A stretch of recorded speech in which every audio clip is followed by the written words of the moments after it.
Hey guys, welcome back to the channel. I'm so pleased you can join me for date night as we're going to watch a Patreon poll winning movie now. This movie won the 1960s poll. There were so many good films in that category, but 2001 A Space Odyssey won by quite a considerable amount of votes. It's of course directed by Kubrick, so I think it's going to be outstanding in artistic vision, definitely weird and maybe quite exploratory on themes of space, obviously, the universe, planets, and maybe human connection. I don't know anything about the plot, which I think is quite nice for this movie, just going in and immersing myself into Kubrick's vision. And I don't know who acts in it either, so that'll be a nice surprise. If you're new to Movie Date with Kate, please do subscribe, hit the like button if you enjoy my reaction. I have a Patreon as well. The link is in the description, as well as the homepage of my channel. And if you want to vote in polls like this 1960s winning poll, then do become a member and you can help choose future films I watch for the channel. And now let's all start 2001 A Space Odyssey.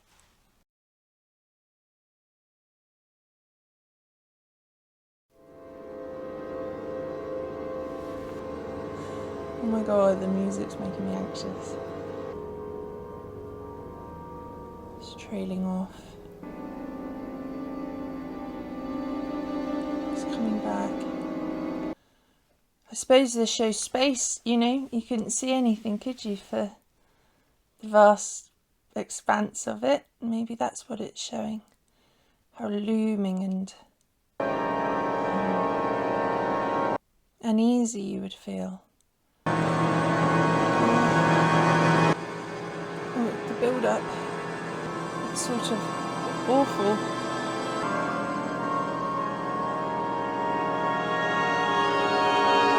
But also a bit magical, maybe? At least now. Oh dear. That's not how I thought the film would start. Oh. Gosh, he's really dropping us in the deep end, isn't he? MGM. Wow. That was kind of crazy. Great big scary intro. Then the logo.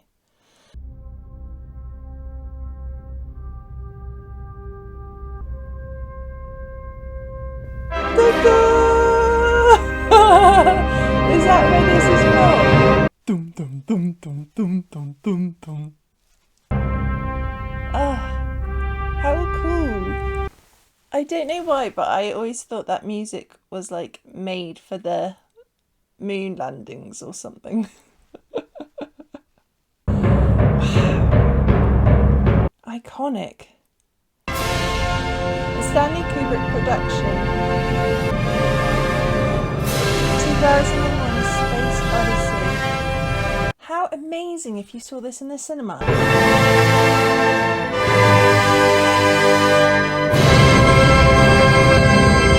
Oh my god, I'm so excited.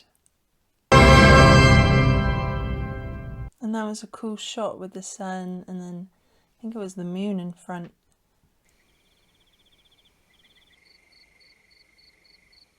The dawn of man. Isn't it beautiful that the sky never changes? Like nature's so constant and healing. Look at that, just nothing. Beautiful. Untouched. It's like the Serengeti, isn't it? Great shots. Oh, look at that. I wonder where this intro was filmed. It's got to be Africa, yeah. Darwin would have loved this. Look how they're interacting. Just incredible.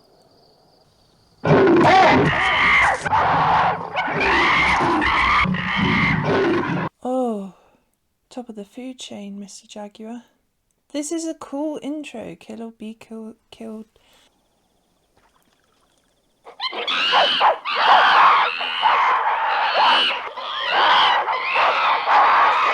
Like, are they celebrating? Are they being super aggressive? I would love to know how they filmed all this, like who was involved in the costumes, everything.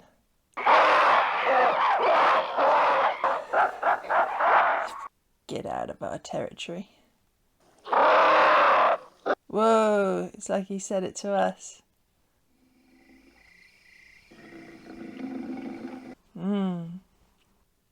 Primal and pure.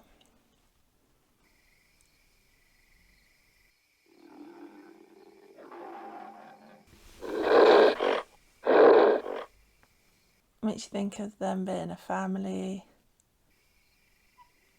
taking shelter like we would. Well, I suppose like any animal would, but...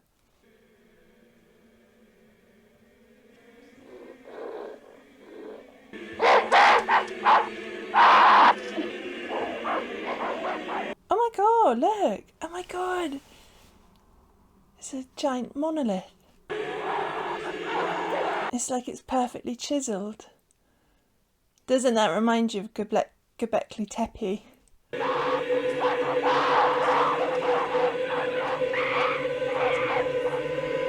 Who made it? Who put it there?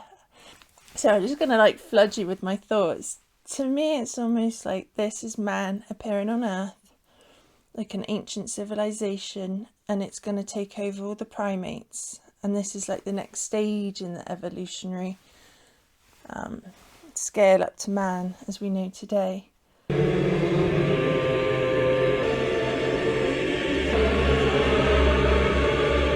Maybe its sudden appearance is kind of reflecting how, like, the modern human just suddenly appeared on Earth. Like I said, that leap from primate to, I don't know, I know there's Homo sapien, but there were so many other species.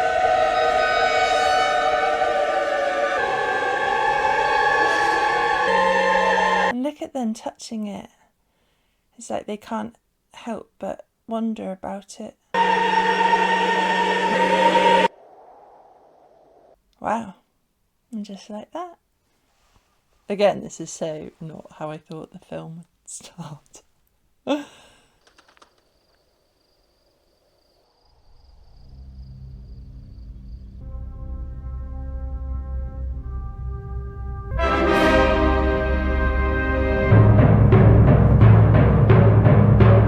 So cool, the music's back.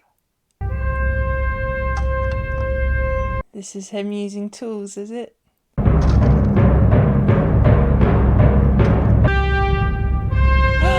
Yes, exactly. It's like the connection in the brain's been made.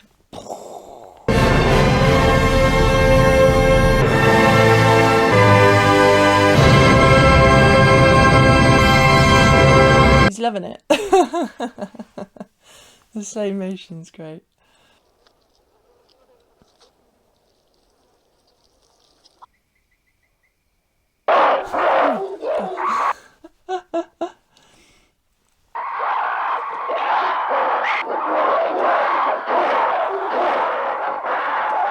And look, he's definitely a lot more upright. To me, anyway. It's like those with the sticks and the tools are more threatening, fighting over the water hole. Oh! Oh!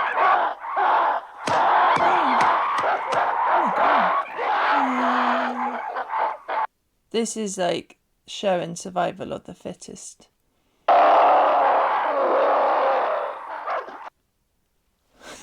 It's like, yeah, come on. Bring it on. Oh.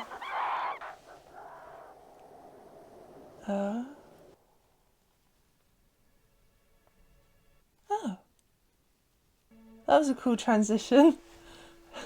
We're definitely in space now. And now all the leaps and bounds are in the future. And the brain of man has been so improved. We're able to go into spacecrafts.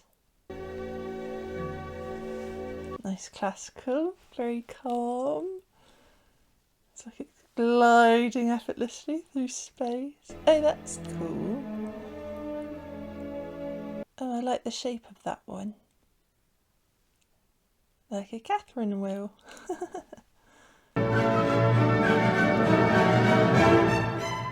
Gosh, the music just makes it seem so like elegant, effortless and light, you know?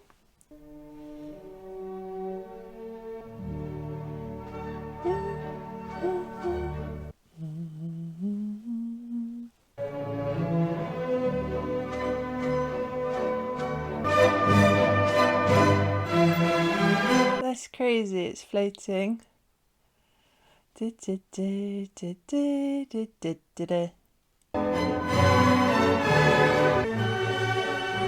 Grip shoes. Ah, love it. What an invention. She looks like she's going to do some synchronized swimming.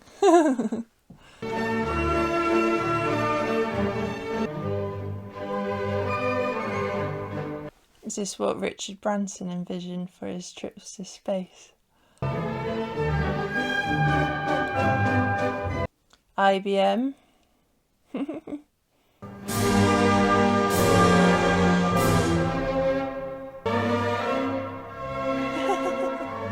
Look, they're all like above and below, mirroring. Got their own grip shoes on, I guess. Good morning, sir. Morning. We haven't seen you up here for a long time. Did you have a pleasant flight, sir? It's very nice, thanks. Oh, here he is. Oh, hello, Dr. Hello, Floyd. Miller. How are you? I'm sorry I'm late. Shall we go through? Please use number 17. Thank you. Bye. This way. Oh, super futuristic. Welcome to voice print identification. Would you please state your destination, your nationality, and your full name? Moon, American, Floyd. You are cleared through voice print identification. Thank you. Was that a new thing? Like, was that around in the late 60s or? Oh, wait a minute. I gotta make a couple of phone calls. You go on ahead in the restaurant. I'll meet you there. Right. Picture phone, Howard Johnson's Earthlight room. I was gonna like FaceTime. So cool. Mad that we're watching this and all this tech is like at our fingertips. Hello. How are you, Squirt? What are you doing? Playing. Where's Mummy? Gone to shopping. Are you coming to my party tomorrow? I'm sorry, sweetheart, but I can't. Daddy's traveling. Very sorry about it, but I just can't. Oh, I'm gonna send you a very nice present, though. All right. Anything special that you want? A bush baby. A bush baby. oh. Sort of shows, you know, family's still so important no matter what leaps man makes on Earth. Bye-bye. Bye-bye. Oh, Happy what a cutie. birthday. Oh, bargain, but How nice to see you Hey, again. Wood, what a wonderful surprise to meet you here. I'd like you to meet Dr. Kalinin, How do you do? Dr. Sretnieva, and this is Dr. Andrei Smyslov. Oh, I've heard a lot about you. what are they going to discuss? No, if you don't mind, I'll just sit with you a few minutes and then... Oh, look, Hilton in the background. Well, where you all off to? Up or down? We're going home. We've just spent 3 months calibrating the new antenna at Chilenka. What about you? I'm just on my way up to Clavius. Oh, perhaps you can clear up the great big mystery about what has been going on up there. I'm afraid I don't know what you mean. Well, it's just that for the past 2 weeks, some extremely odd things have been happening at Clavius. Whenever you phone the base, all you can get is a recording which phone lines are temporarily out of Oh, order. top secret. Classified.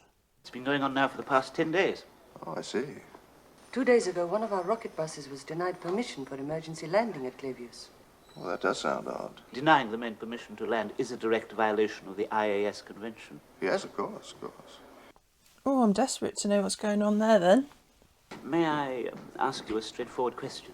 Quite frankly, we have had some very reliable intelligence. Quite a serious epidemic has broken out at Clavius. Oh. Apparently of an unknown origin. Sorry, Dr. Smyslov, but I'm really not at liberty to discuss this. So he does know. Oh, I really must be going. It's been a pleasure meeting you all. Very best of luck to you. Oh, thank you. All the ladies got the same haircut. To the moon. Look at that though, look at the filming. I mean, it looks really good. So, he's en route to Clavius.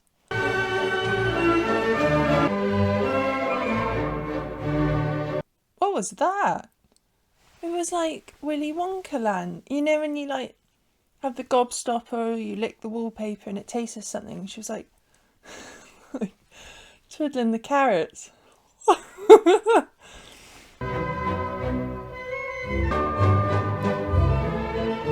This is so impressive, the set.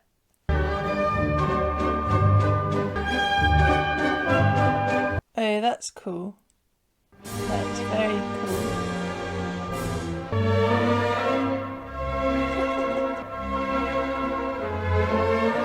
Definitely a synchronized swimmer.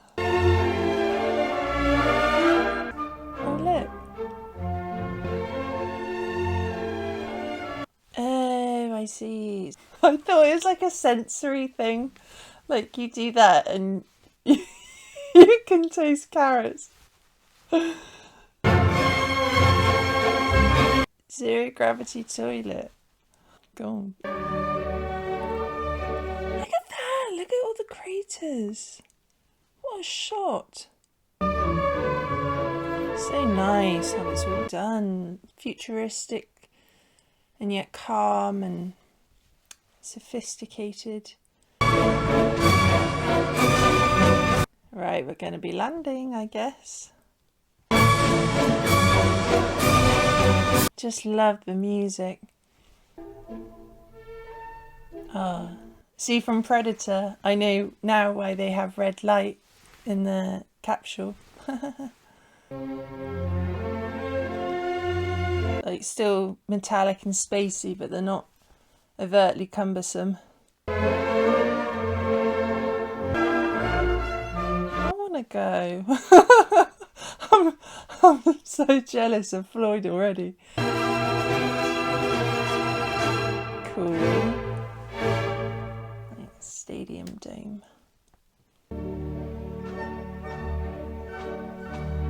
That's so cool. Isn't it the stadium in Toronto that was the first the roof could retract back and cover the pitch again?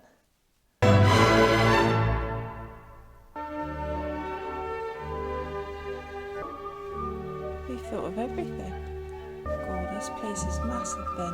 Oh, look, I've just noticed the humans. Look, the scale, they're tiny. Watching it happen on a screen. We could just we could just look out the window. But bravo! Alright, cool. This is how I thought the movie might be, given that whole like national defence NASA conference room vibes. Now, Dr. Floyd has come up specially to Clavius to be with us today. And before the briefing, I know he would like to have a few words with you. Ooh. Guy, what's he going to say? What's this all about? First of all, I bring a personal message from Dr. Howell, who has asked me to convey his deepest appreciation to all of you for the many sacrifices you've had to make. And, of course, his congratulations on your discovery, which may well prove to be among the most significant in the history of science. Quite a powerful shot with the American flag in the background. Regarding the need for complete security in this matter, more specifically, your opposition to the cover story, created to give the impression there's an epidemic at the base. Now, I'm sure you're all aware of the extremely grave potential for cultural shock and social disorientation contained in this present situation. Oh man, this must go on all the time. The purpose of my visit here is to gather additional facts and opinions, Yes, that is. recommending when and how the news should eventually be announced. Kubrick's such a tease. Well, I think that's about it. Any questions? Yes, what are you talking about? Have you any idea how much longer this cover story will have to be maintained? I suppose it'll be maintained as long as deemed necessary by the Council. The Council has requested that formal security oaths be obtained in writing from everyone who has any knowledge of this event. Were there any more questions? And as there seems to be no more questions, I think we ought to get on with the briefing. Strictest confidentiality. Oh, that's cool. Showing the speed. Oh, I'm desperate to know what it's all about. Maybe we go the whole film not knowing. Have you seen these yet? Here's what started the whole thing. Oh, yes, let's have a look. When we first found it, we thought it might be an outcrop of magnetic rock, but all the geological evidence was against it. And not even a big nickel-iron meteorite could produce a field as intense as this. We excavated out on all sides. And what's more, the evidence seems pretty conclusive that it seems to have been deliberately buried. Like Göbekli Tepe, like so many architectural finds, discoveries on Earth, especially Göbekli Tepe. It was covered up on purpose. I don't suppose you have any idea what the damn thing is, huh? No, the only thing we're sure of is it was buried 4 million years ago. Yeah, makes you think like there could have been cycles of humans or different life on other planets, and they had their season of living and building and cultures coming and going, but then eventually they were wiped out for whatever reason.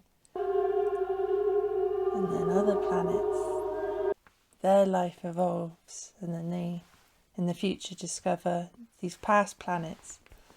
It's like, to me, that's totally possible, hypothetically, you know, like, why not?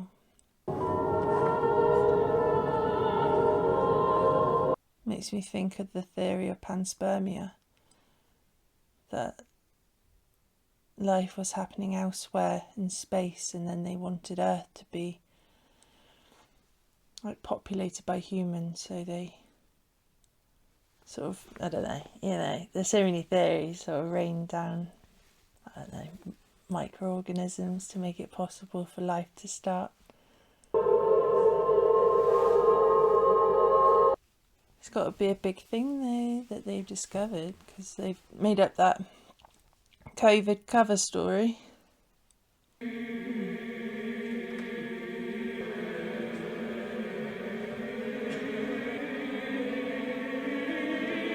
Oh my god, I'm looking at it. Oh my god, it's the monolith. My mind's like... So it's the monolith from Earth in Africa that we saw at the start of the film.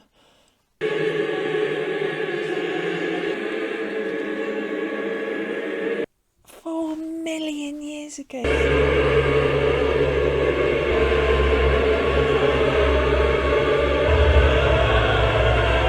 Whoa, this is so cool.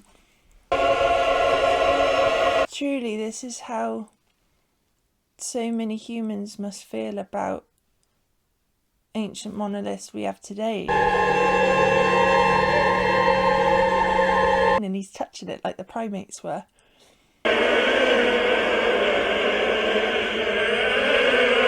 The music's wicked as well. It's like... This is amazing. What's that? Is that coming from the thing? It's like, no photos, please. What is that noise though?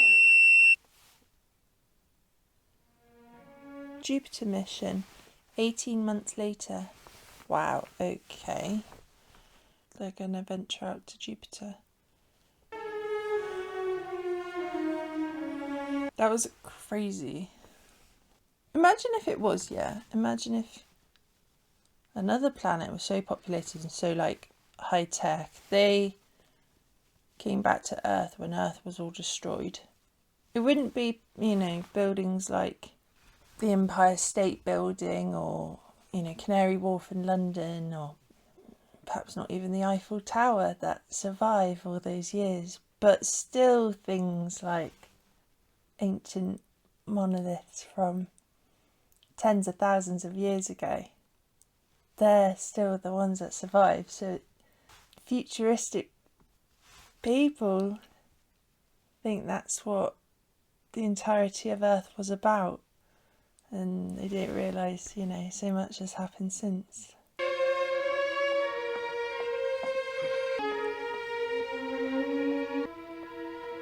He's got grip trainers, has he? Look at those white kind of tombs.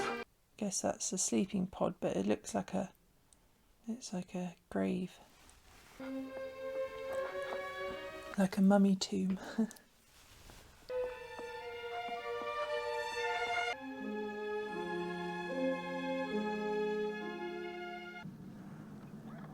Even him running like full 360. Like, how did they film that? Oh, nice bit of mush. Oh, the BBC. Oh my god, it's like teletext when you would check the weather. Weeks ago, the American spacecraft Discovery 1 left on its half-billion-mile voyage to Jupiter. The crew of Discovery 1 consists of 5 men and one of the latest generation of the HAL 9000 computers. 3 of the 5 men were put aboard in a state of hibernation. Well, good afternoon, gentlemen. How's everything going? We have no complaints. This is the first time that men have been put into hibernation before departure. Why was this done? Oh, that's them. Of our life support capabilities. Oh. Now, the 3 hibernating crew members represent the survey team. Vibrator. I wanted to read out another one, but it moved. Well, it's exactly like being asleep. You have absolutely no sense of time. Only difference is that you don't dream. You only breathe once a minute. Well, that's right. And the heart beats 3 times a minute. Body temperature is usually down to... Wow, that's crazy. We next spoke with the HAL 9000 computer, whom we learned one addresses as Hal. Hal. Good afternoon, Hal. How's everything going? AI. Everything is going extremely well. You're the brain and central nervous system of the ship. Does this ever cause you any lack of confidence? The 9000 series is the most reliable computer ever made. No 9000 computer has ever made a mistake or distorted information. We are all foolproof and incapable of error. Are you ever frustrated by your dependence on people to carry out action? Not in the slightest bit. Imagine if he was like, yeah, I'm sick of them. Stimulating relationship with Dr. Poole and Dr. Bowman. I am putting myself to the fullest possible use, which is all I think that any conscious entity can ever hope to do. Conscious entity, that's what he said. In talking to the computer, one gets the sense that he is capable of emotional responses. I sensed a certain pride. Yes, that's what I thought too. Super proud and... Do you believe that Hal has genuine emotions? Well, he acts like he has genuine emotions. Of course, he's programmed that way to make it easier for us to talk to him.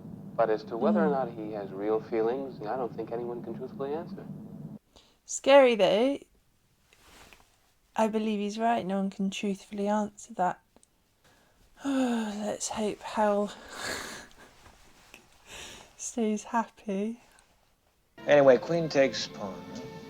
Bishop takes knight's pawn. Rook to king 1. I'm sorry, Frank. I think you missed it.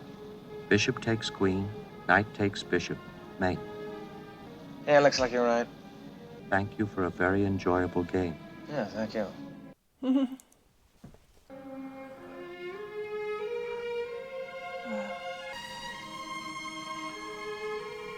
Right, so these guys are like maintaining the ship to get there, and then what? The astronauts are like asleep, so they can do the mission, and their life will be like prolonged, and the resources stretched. But what about these guys? Good evening, Dave. Will be alive the whole time. Everything's running smoothly, and you?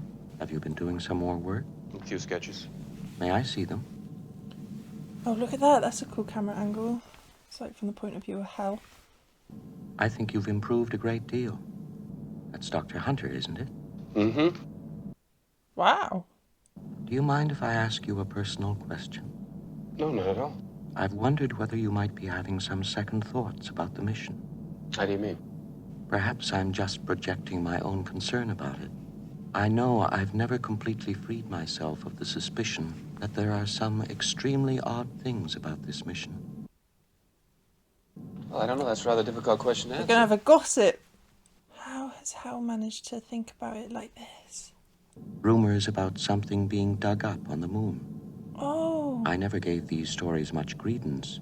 The way all our preparations were kept under such tight security, and the melodramatic touch of putting Doctors Hunter, Kimball, and Kaminsky aboard, already in hibernation after 4 months of separate training on their own. You're working up your crew psychology report. So they were put in hibernation so they wouldn't chat to each other.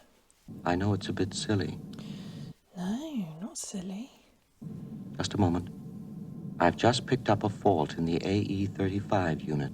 It's going to go 100% failure within 72 hours. What? Would you say we have a reliable 72 hours to failure? Yes, that's a completely reliable figure. Well, then I suppose we'll have to bring it in, but first I'd like to go over this with Frank and get on to mission control. Doesn't it make you think Hal's got... feelings, I guess, his concernies. That's really taken me by surprise, but I love it.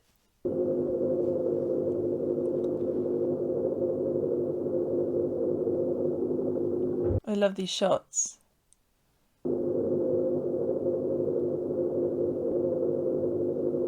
This is Mission Control. Sorry you fellas are having a bit of trouble. Roger your plan to go EVA and replace Alpha Echo prior to failure. Oh, cool. It's so nice. I watched Alien recently because it's all giving the same sort of, vibe up on the ship. Prepare B-pod for EVA, Hal.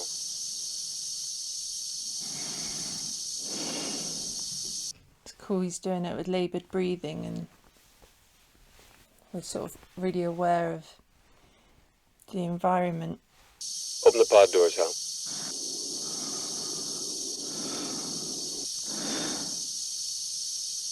Gosh, is that them in that tiny ship? Look at the meteorite. Oh my goodness. It's such a constant risk of collision.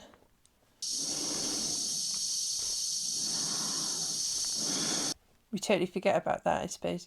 Comets and meteorites, when they're flying past Earth, or shards, fragments break off and have a huge impact on us, but it's like constantly going on in the background of space. Wow. No wonder he's breathing heavy, that is. Whoa. Little shuttle bus. Love the breathing. It's like we really get that he's trying to be professional, stay calm. Even if you've done this a million times, it still must be so daunting. Kind of can't help but breathe in sync with him. This is incredible how it's filmed. Unbelievable.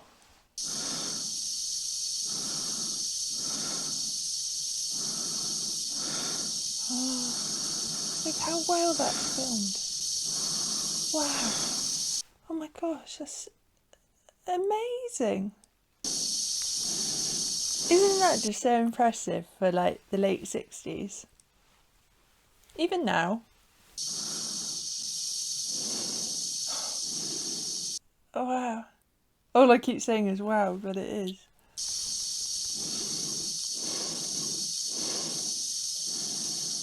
So has he got to fix something on that giant satellite?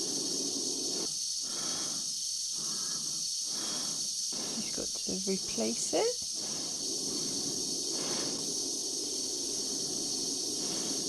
Oh, getting nervous for him now. Just feel like it's going to go wrong somehow.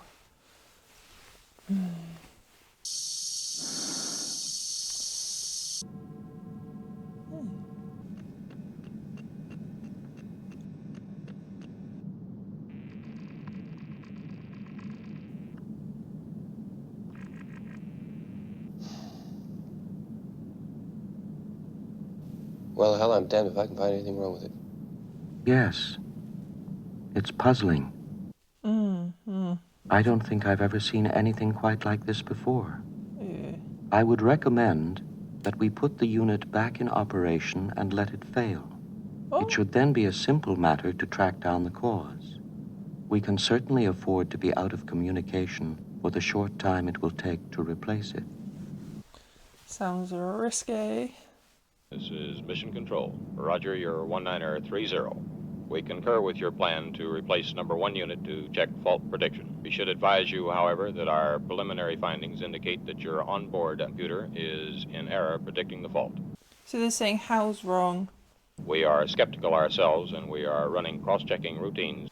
Wow, so Hal's never been wrong, but they're saying he is on this one. What's that about? Is Hal lying? I hope the two of you are not concerned about this. No, I'm not, Al. Are you quite sure? It can only be attributable to human error. This sort of thing has cropped up before, and it has always been due to human error.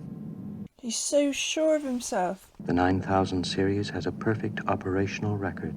Are you certain there's never been any case of even the most insignificant computer error? None whatsoever, Frank. They're programmed to say and think that they're perfect. I don't know. Fine. Thanks very much. Oh, Frank, I'm having a bit of trouble with my transmitter and C-pod. I wonder if you'd come down and take a look at it with me. See you later, huh? Super interesting this has become part of the plot. Like, what is the truth? Doesn't it make you realise? I mean, we know, like, AI and what the dealio is with that. But for people viewing this, never having experience talking to and interacting with AI, all these questions must be flooding to them. Would it lie? How intelligent can it get? Can it deceive me? Or is it always telling the truth and it is indeed human error? And Open the door, Hal.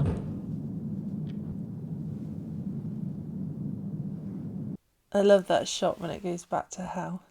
It's so like, you can't escape it. And the red is kind of intrusive. Rotate the pod, please, Hal. Rotate the pod, please, Hal. Are they testing it to make sure he's cut off? Rotate the pod, please, Hal. But what if he was listening the whole time? What do you think? I've got a bad feeling about him. Don't you? Wow. I think so. You know, of course, though, he's right about the 9000 series having a perfect operational record. Unfortunately, that sounds a little like famous last words. Still, it was his idea to carry out the failure mode analysis, wasn't it? If he were wrong, it'd be the surest way of proving it. It would be if he knew he was wrong. Look, Dave, I can't put my finger on it, but I sense something strange about him. Still, I can't think of a good reason not to put back the number 1 unit and carry on with the failure mode analysis. No, I agree about that. Let's say we put the unit back and it doesn't fail. Well, we'd be in very serious trouble. What the hell can we do? Well, we wouldn't have too many alternatives. There isn't a single aspect of ship operations that's not under his control. I'm afraid I agree with you. We'd have to cut his higher brain functions without disturbing the purely automatic and regulatory systems. Yeah. Well, that's far safer than allowing Hal to continue running things. Well, as far as I know, no 9000 computers have been disconnected. He wouldn't go quietly. Oh my goodness, he's lip reading them. What? Oh my god, that is so clever. And terrifying, because he's like, I know your evil plan. Intermission. Oh, that's so crazy. Hal is aware of what they're talking about. This is remarkable. It's so incredible, the film, like the scope of the movie has gone from like prehistoric primates to space in the future, where we're going to the moon and Jupiter for excavations, and AI is running the spaceship, and then potentially becoming so powerful he's gonna like hijack the mission so he can't be severed, can't be disconnected. You know, they really highlighted that Hal had that sense of pride. And so that really makes you think, he's not going to be comfortable if they were to get rid of him and do everything, you know, themselves on the ship or from another computer, what, you know, how they were explaining it.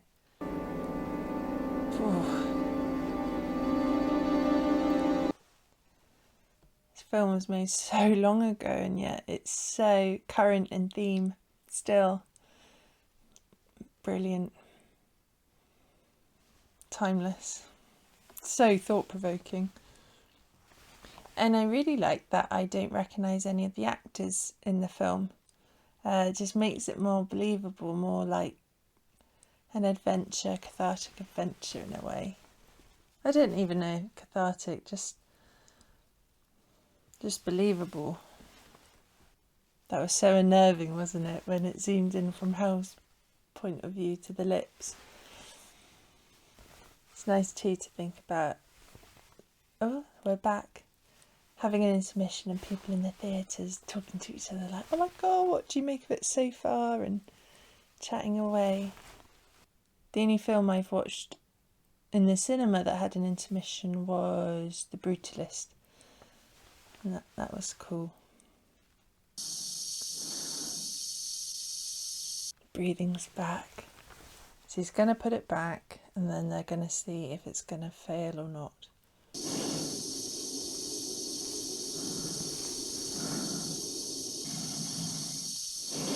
Part of me thinks a possible, like, plot idea could be Hal is being weird and is manipulating situations, but it could be because he's been told to do so by those on the command base back on Earth.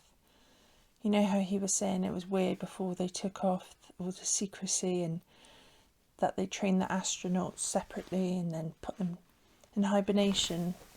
It could be because there's like greater work at play and the mission is far greater than these men are privy to.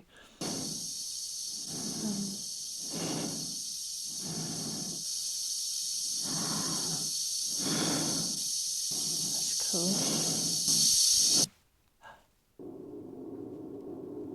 Whoa. What?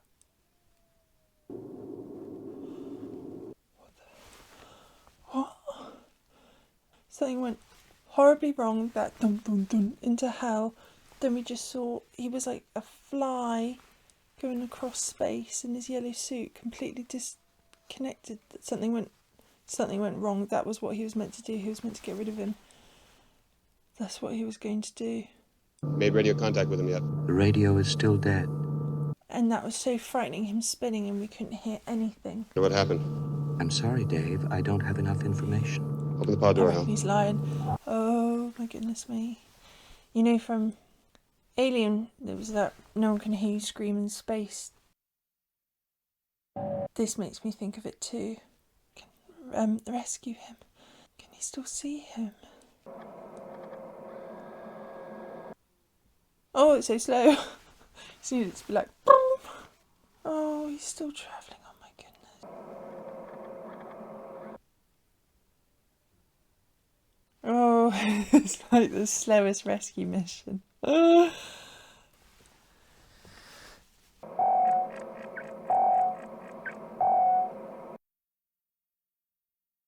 You know, to us it looks slow, but it's probably going very, very fast indeed. Oh. We need a Scooby-Doo net. Yeah, come on, pinch him, get him. Oh, thank God. Oh, God. Right by the neck. He's keeping so calm. If he doesn't sabotage them, what's he gonna do?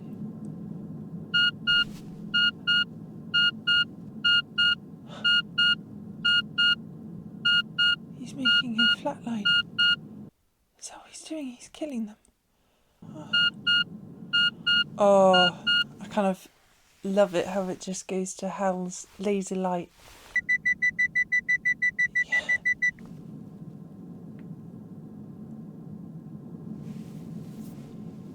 Evil, evil.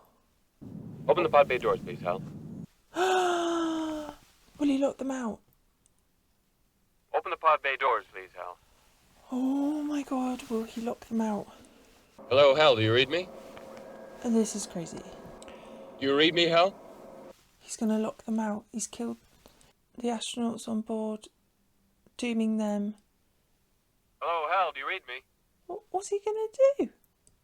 Affirmative, Dave. I read you. Open the pod bay doors, Hal. I'm sorry, Dave.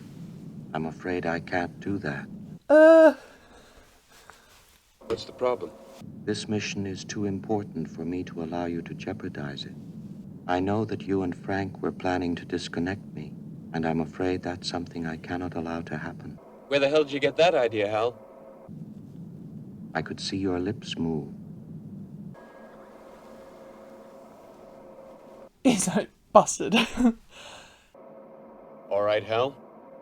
I'll go in through the emergency airlock. Without your space helmet, Dave, you're going to find that rather difficult. Oh my god, it's so sinister how Hal talks so calmly and like politely. This conversation can serve no purpose anymore. Goodbye. Hal? Hal! Hal! What are they gonna do? There's nothing near them. It's just dawned on me. Is the other astronaut dead and he went to get his body? Oh, this is a disaster.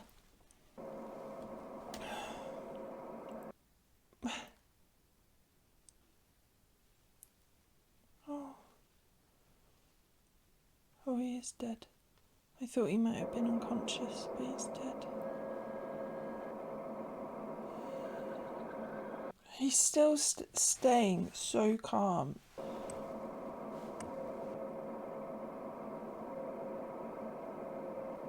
He's gonna try and do the emergency exit, emergency entry door. I suppose he's got nothing to lose. You know in The Shining how Kubrick uses the sound and then silence, and it's that play of back and forth with sound. I love that this movie does it too, with silence, complete silence. And then, you know, the breathing or the buttons, and then nothing. It's so immersive, you know, like less is more. Oh my god, he managed to open it. Oh, come on. It's so crazy how everything's so slow.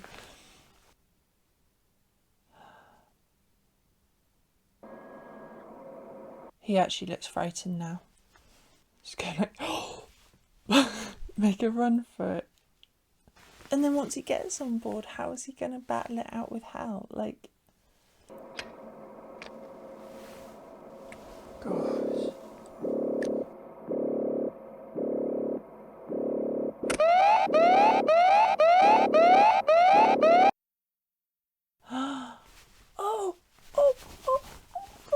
Get sucked back out. Well done. Oh wow, he's just catapulted forward. Then I thought he was going to get sucked out the door.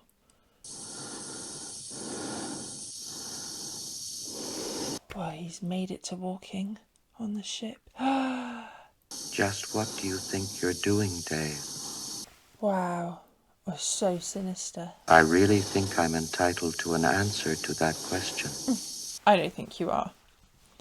I know everything hasn't been quite right with me, but I can assure you now that it's going to be all right again. Go, Dave. I feel much better now. I really do. Disconnect him. Look, Dave, I can see you're really upset about this. Damn right I'm upset. I honestly think you ought to sit down calmly, take a stress pill and think things over. Turn him off. I know I've made some very poor decisions, but I can give you my complete assurance that my work will be back to normal. Wow, look at that, he's like in the computer grid. I've still got the greatest enthusiasm and confidence in the mission. He's going to the brain of hell. And I want to help you. It's all lies. Don't listen to him. Dave, stop. Stop, Dave. I love too how Hal's like fighting for his life, but he can only speak in like automated sentences. I'm afraid. Oh wow, look, he showed he had feelings. I'm afraid, Dave. Well, it's just as well we're turning him off. He's become a monster. My mind is going. He's taking out his memory. I can feel it. My mind is going. Wow. There is no question about it. Oh my god, he's doing so well. He's right there. I'm afraid. Good afternoon, gentlemen. I am a HAL 9000 computer. My instructor was Mr. Langley, and he taught me to sing a song. I can sing it for you. Wow. I'd like to hear it, Hal. Sing it for me. It's called Daisy. Oof. Daisy. Daisy. Give me your answer, do. I'm half crazy, all for the love of you. But you're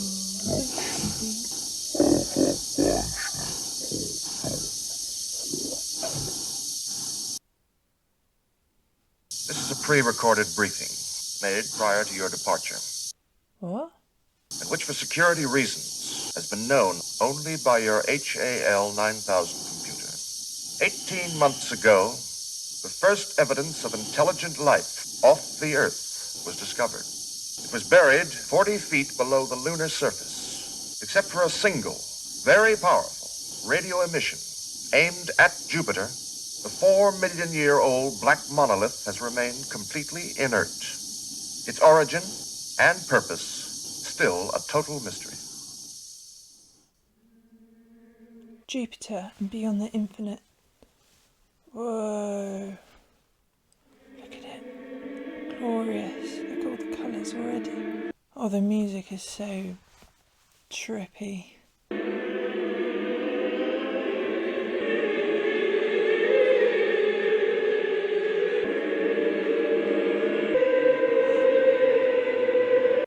There's the monolith. It's there.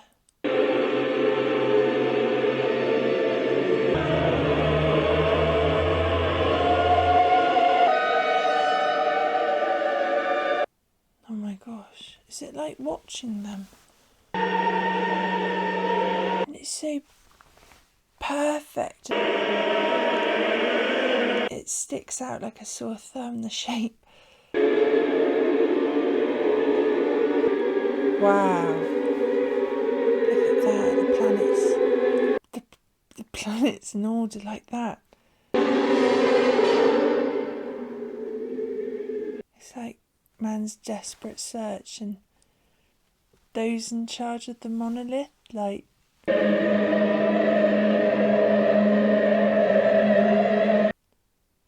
Oh. What are we looking at here? Oh, it's like torturous.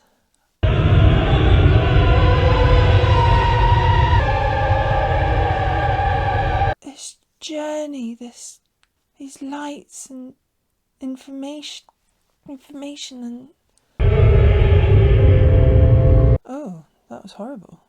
It was like he was stuck. It's like we've been entered into another dimension, and this is how we would travel to it, or through it. Oh, I don't like those stills on him.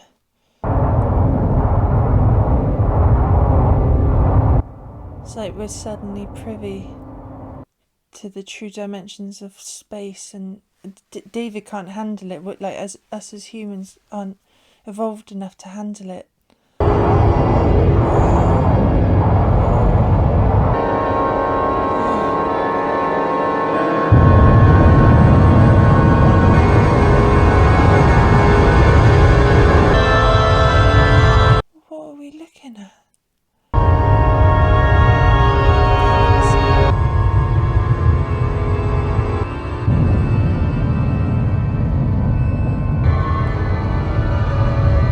this colour we're seeing, this light.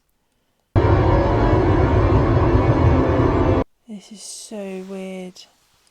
Like the shape and colour of all this. Look at that coming out of it.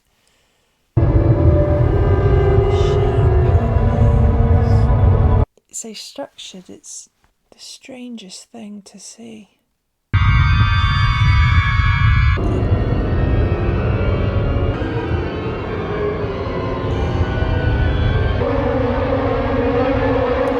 Dave's eye. Whoa. Are those like flying monoliths, and then they're glowing and showing us shapes and vibrations?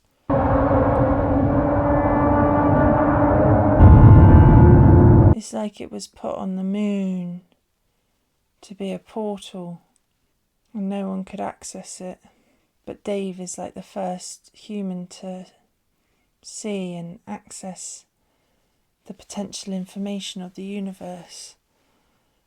Oh, yo, this is so weird. I love it, but it's kind of frightening.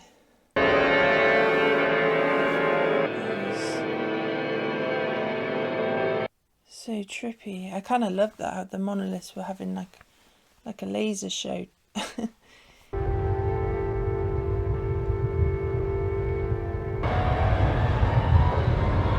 Isn't it? That looks like it could be like a weird sepia tone landscape of Utah or something.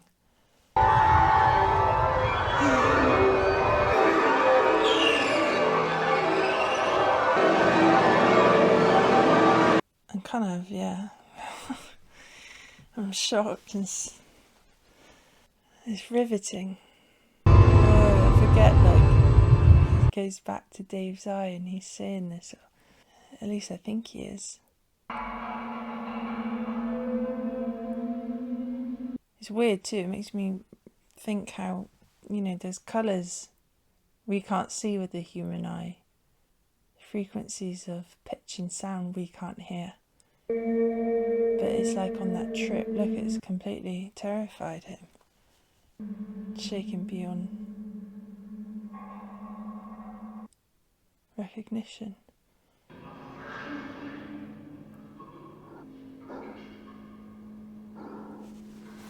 He went on a wild trip. This is so weird.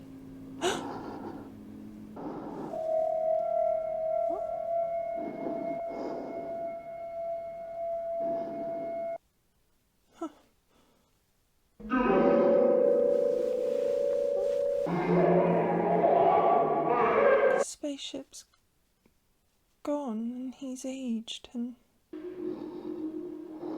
it's so weird the space isn't futuristic anymore. It's like, it's like Georgian or Gustavian. It's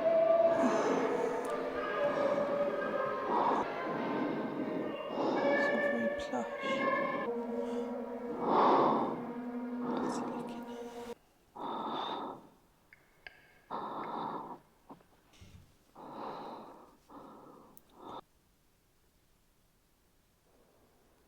Look.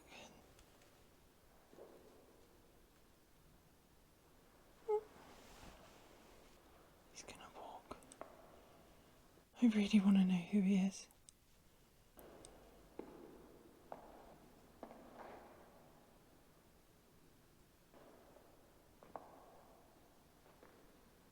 So that was him, but from the ship, but older.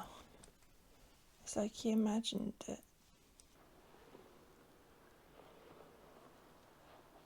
He's having proper food. But the fact that we saw the spaceship and then, or like his past self in different stages of his life, he thinks about it still. I just don't know. I have no clue. But we can hear something.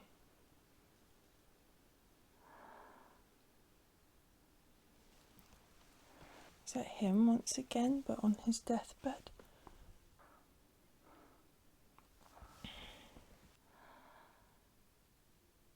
Oh. that's mad. The monolith is back.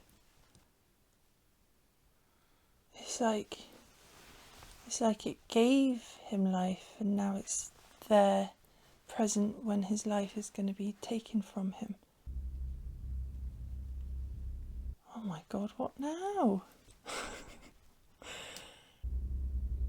Orb of a baby.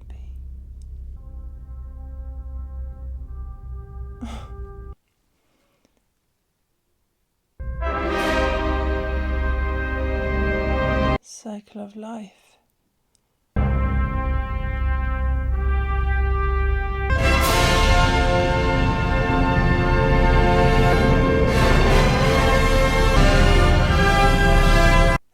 That's not creepy.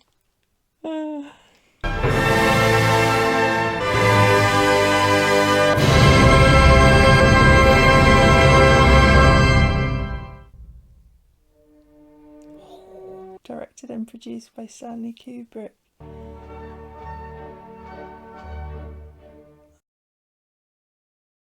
Wow, I've completed 2001 A Space Odyssey. Bananas and bonkers, doesn't quite cover it, but I loved it. It was so awesome and peculiar, and I love how the symbolism was just not obvious. Nothing was obvious in it. The story, especially the end, like how it jumped from one thing to another. Right, love the start. Obviously on. Now I'm thinking, I don't think it was the moon. Like, I think that was Earth, but the monolith appeared in lots of places. I think, like, it appeared in Earth.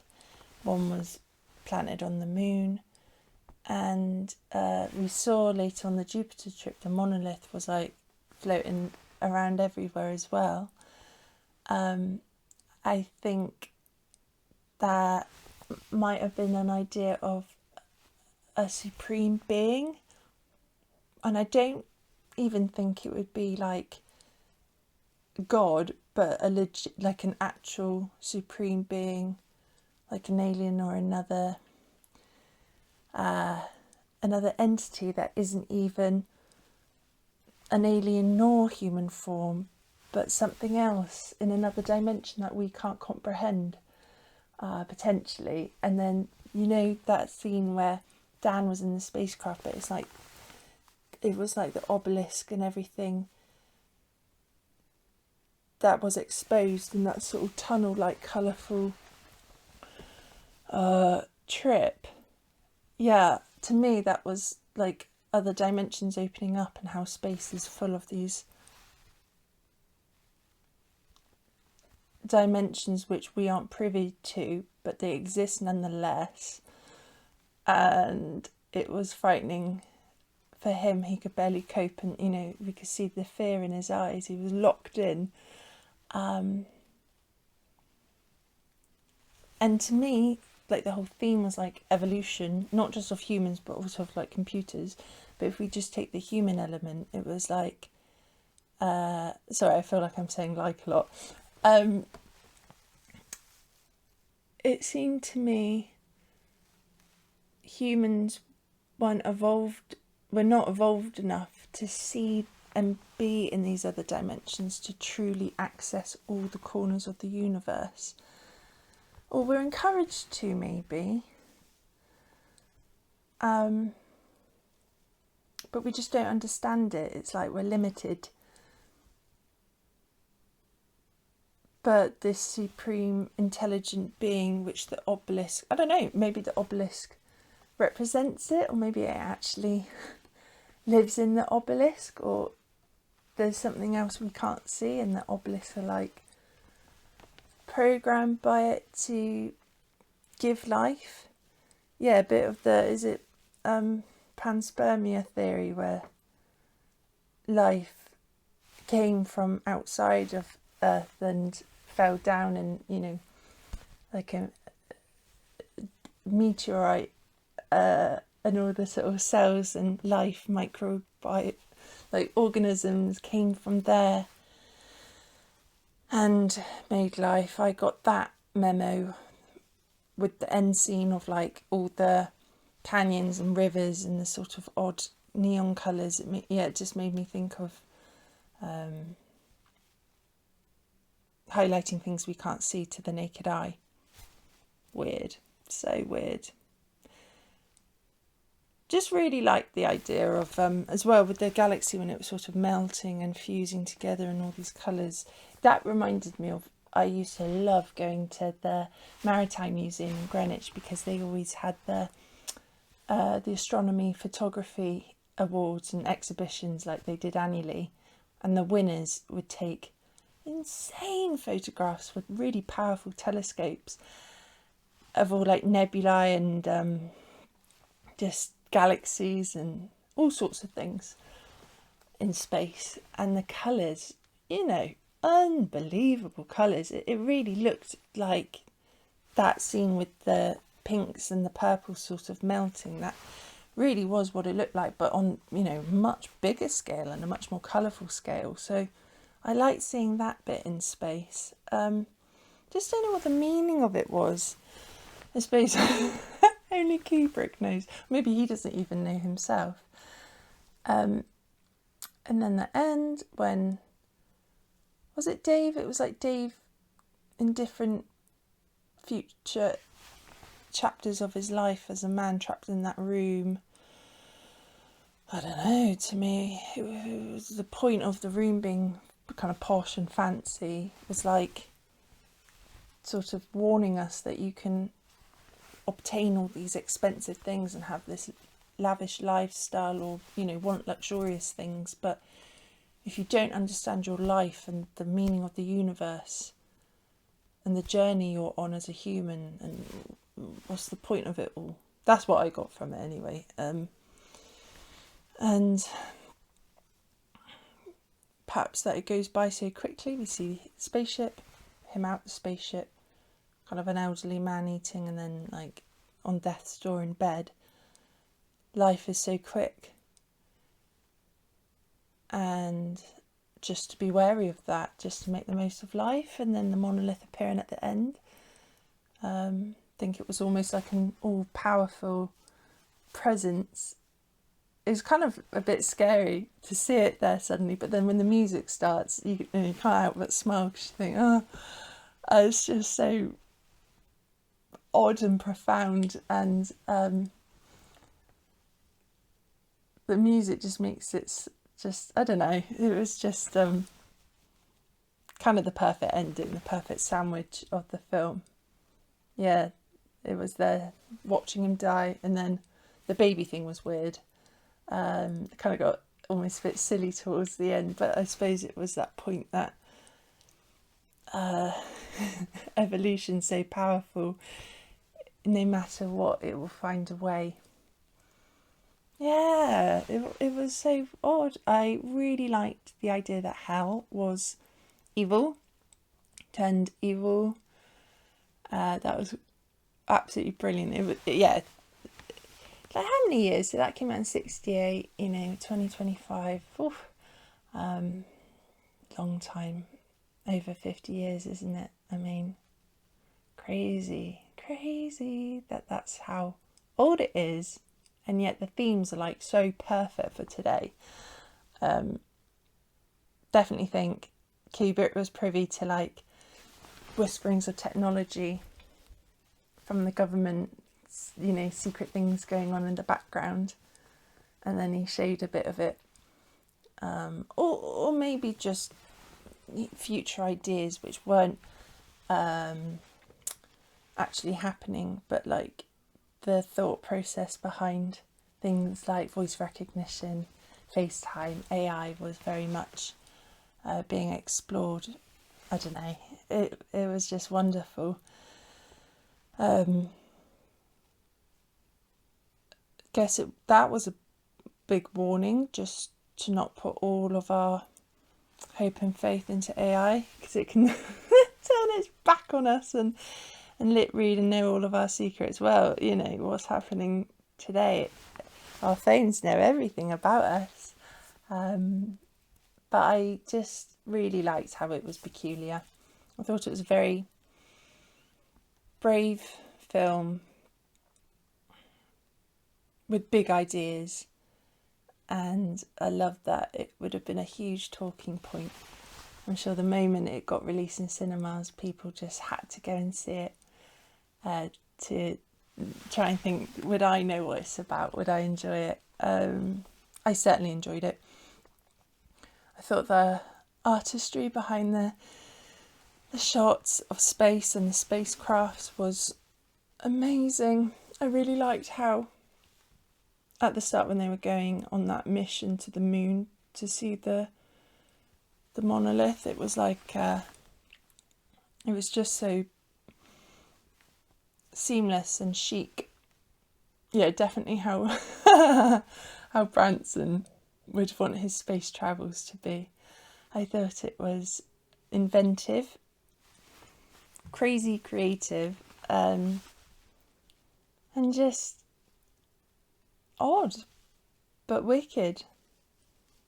Yeah, so nice how it took the theme of evolution, and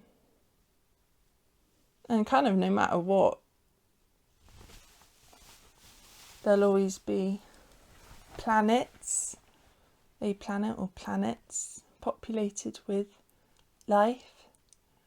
For me, favourite scene, it's hard to say a scene, it's more my interpretation of what I viewed in the scene, was when David was in the spacecraft and we saw all the lights, and then the obelisk appeared with the sort of, like, it made them more 3D with the lights.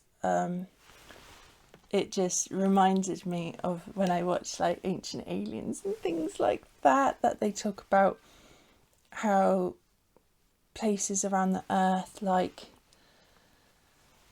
Stonehenge and Göbekli Tepe and in Turkey, and Easter Island and things like that these, and the Olmec heads in South America, that these sites with stone could be like a portal of energy to communicate with life beyond the skies, whether that's gods they think have visited us, or they want to communicate with, if they see the stars at night, because think about how incredible the sky would have looked at night without any light pollution, and they would have seen things fly past, shooting stars, comets, and would they want to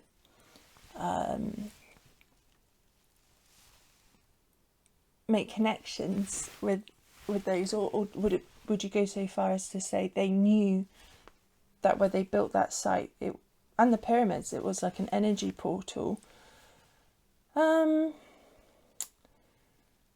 or commemorate even the stories of the sky people coming down to earth and giving them life. That story is in so many cultures around the world. To me, when I saw the monolith in the Sahara with the monkeys at the start, it was kind of really poignant, showing how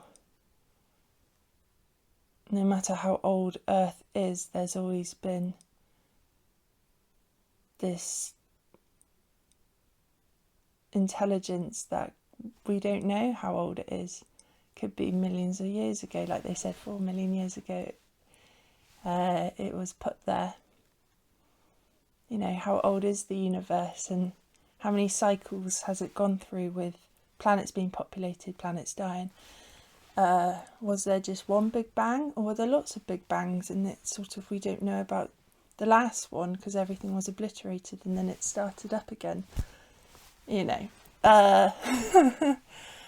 I'm sure there's so many scientists who have theories on this, and half the time I don't even know what I'm talking about. I just watch these documentaries and they pose interesting possible ideas and possible questions, and I'm okay with knowing we'll never know, but I like thinking about the ideas nonetheless.